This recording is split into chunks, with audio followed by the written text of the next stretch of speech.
అది మనకెందుకు ఉండదు? అది మనమే ఎందుకు కాకూడదు? ఆ స్థానంలో మనమే ఎందుకు నిలబడకూడదు? అది పట్టుకోమంటుంది రామాయణం. కాబట్టి నమస్కారం చేసి ఆ విభీషణుడు గబగబా వచ్చాడు. వచ్చి దండం పెట్టుకున్నాడు. మహాప్రభు రామచంద్ర, నేను లంకాపట్టణం విడిచిపెట్టి నీ సన్నిధానంలోకి వచ్చేసాను. రా, నా ఐశ్వర్యం వదిలేశాను, భార్యను వదిలేశాను, బిడ్డలు వదిలేశాను, నువ్వే నా సర్వస్వమని నమ్మి వచ్చేశాను. నీకు శరణాగతి చేస్తున్నాను. నా శిరస్సు వంచి నీ పాదచరణములకు నీ పాదములకు తగిలించి నమస్కరిస్తున్నాను. నా యోగక్షేమంలో నీవే వహించాలన్నాడు విభీషణుడు. అయిన తర్వాత రామచంద్రమూర్తి సంతోషించాడు. దగ్గర కూర్చోబెట్టుకున్నాడు. రాముడు విభీషణుడిని రావణుడి బలం ఏమిటో చెప్పవలసింది అడిగాడు. రావణాసురుని బలం ఏమిటో, కుంభకర్ణుడికి ఎంత బలం ఉన్నదో, మహోదర మహాపారుషులు అనువారు ఎలా ఉంటారో, ఇంద్రజిత్ ఎంత శక్తి ఏమిటో, కాంచన లంక ఎలా నిర్మించబడిందో, ఎంత శత్రు దుర్భేద్యమో అన్ని విషయములను విభీషణుడు చెప్పాడు రామచంద్రమూర్తికి. అలా చెప్పిన తర్వాత రాముడు అన్నాడు, విభీషణ బెంగపెట్టుకోవద్దు. బృహస్పతితో బంధువులతో ససైన్యంగా రావణాసురుని సంహరిస్తాను. నీకు లంకారాజ్యాన్ని దానం చేస్తాను. నిన్ను లంకారాజ్యానికి రాజుగా పట్టాభిషేకం చేస్తాను. రావణ సంహారం అయిపోయేంత వరకు కూడా నీవు ఆగనక్కరలేదు. రావణ సంహారం అయిపోయిన తర్వాత ఇస్తానో ఇవ్వనో అని నీకు అనుమానం వచ్చిన ఆంతర్యం అనుమానం పడదు. ఇప్పుడే ఇక్కడే నిన్ను రాజ్యం చేసేస్తుంది లంకాపట్నం అంటున్నాడు. మీరు చూడండి, రాముడు గొప్పదనం చూడండి. రాముడు దేని మీద నమ్మకం? ఆయన పెట్టుకున్న ధర్మం మీద నమ్మకం. ఆ ధర్మాన్ని నమ్మాడు కాబట్టి ఇంకా రావణాసురుడితో యుద్ధం కాలేదు, ఇంకా వెళ్ళనే లేదు. కానీ విభీషణుడిని రాజుని చేస్తానన్నాడు. ఎందుకు? రాముడు తన ధర్మం మీద నమ్మకం. ఇప్పుడే నేను లంకాకు రాజుని చేస్తున్నాను అన్నాడు.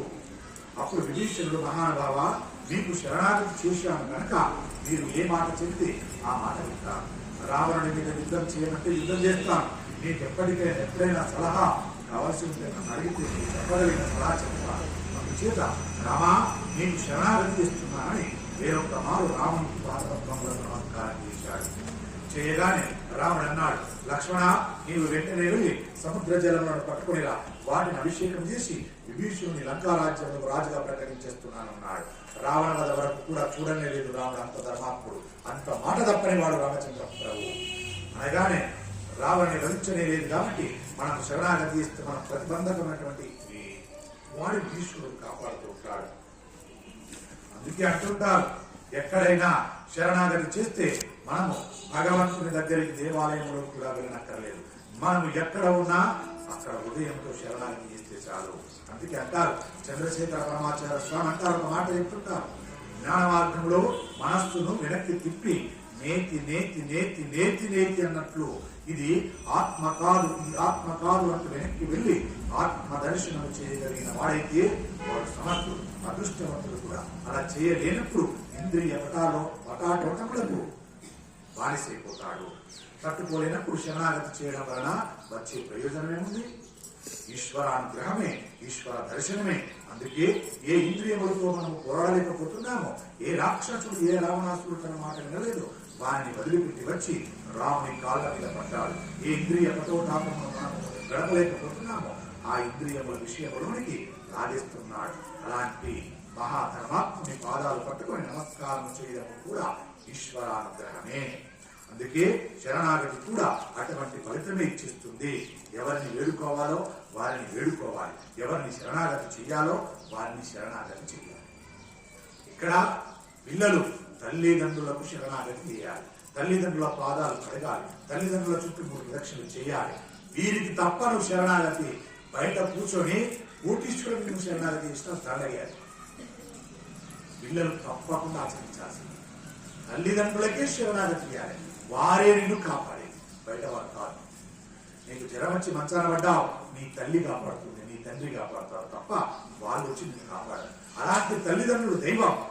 అలాంటి తల్లిదండ్రుల పాదాలు మొక్కితే 33 కోట్ల మంది దేవతల పాదాలు మొక్కినట్టు వారి అనుగ్రహాన్ని ప్రసాదిస్తున్నారు. అంత గొప్ప తల్లిదండ్రులు ఉన్న వాళ్ళు అదృష్టవంతులు. అలాంటి తల్లిదండ్రులను లేవగానే చూసి దర్శనం చేసి వారి పాదాలను మొక్కి వారి చుట్టూ 3 దర్శనం చేయగలగాలి. కనీసానికి చేయకపోతే నీ జన్మ వృథా చెబుతుంది. ఒక భార్య భర్త పాదాలకు శరణాగతి చేయాలి. అంతే తప్ప ఏదో గుళ్ళో దేవుడు ఉన్నాడని అక్కడికి వెళ్ళి పొరుగు దండాలు పెడితే ఏమీ కాదు. ఆ దేవుడే అంటాడు, నీకే ఒక దేవుడిని ఇచ్చినా నేను ఎక్కడెక్కడ ఉంటానో తెలియదు, ఎప్పుడు నీ తోడుగా ఉండేటువంటి ఒక దైవాన్ని ఇచ్చిన, నీ భర్తను ఇచ్చిన, నీ భర్త పాదపద్మంకులకు మొక్కు, ఆయనను శరణాగతి చెయ్యి, నీ జన్మ ధన్యమైందని చెప్పాడు భగవంతుడు. అలాగే పురుషోత్తముడు కూడా చెప్పాడు, ఆ పురుషుడు దేవుడి గుళ్ళో వెళ్ళి పొడిదండాలు పెడితే నన్ను రక్షించంటే ఆయన అన్నాడు భగవంతుడు, ఒరే మూర్ఖుడా, ఇక్కడికి వచ్చి మొక్కడం కాదురా, నీకు 5 స్థానాలలో నీ భార్యని ఇచ్చాను, 5 స్థానాలలో నీ భార్యను చూసుకో, అమ్మగా ఉంది, భార్యగా ఉంది, ఇంకా 3 విషయాలు మీకు తెలుసు. అంటే ఇన్ని స్థానాలలో నీకు నీ భార్యని ఇచ్చాను, అలాంటి భార్యను గౌరవించరా, నా దగ్గరికి వచ్చి దండాలు పెడతావే, ఓ నీ భార్య ధర్మంగా గౌరవించుకోక అన్నాడు. అంటే ఎవరిని శరణాగతి చేయాలన్న దానికి విషయం ఇదేంటి వదిలేస్తాం, ఎక్కడో వెళ్ళి శరణాగతి చేస్తాం. ఇది చేసిన వాళ్ళ వద్ద పరమేశ్వరుడు సర్వకాలం చెప్తున్నారు రామచంద్రుడు.